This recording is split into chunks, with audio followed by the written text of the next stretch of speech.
Pupunta muna ako dun sa kwarto ni Bunso. Baka nandun siya natutulog.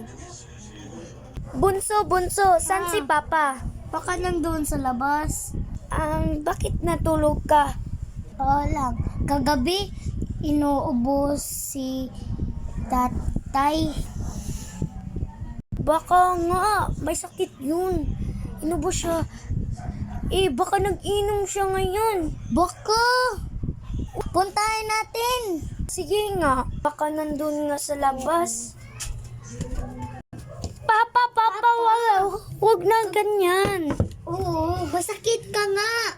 Bakit ka nagiinom? Papa mo siya sa akin, baka Sige. mahulog siya. Ang bigat nga! Ayan, check ka muna, Papa.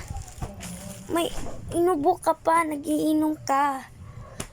Bili ka ng gamot! Sige, wala tayong pera. Ilan kaya yung gamot? Makano? Alam ko na. Ano? Umutang tayo ni Aling Bebet. Sige! Ito na lang. Inatira to kay Mama eh. Sayang, baka hindi mainom ni Papa. Painom ko na lang to sa kanya. Ate, ito na lang. Bunso. Painom ni tatay? Oo. Ito, Sige. ayan. Okay na si tatay. Ate, anong Pasko mo? Tatay, anong gift mo? Wala pa. Oo.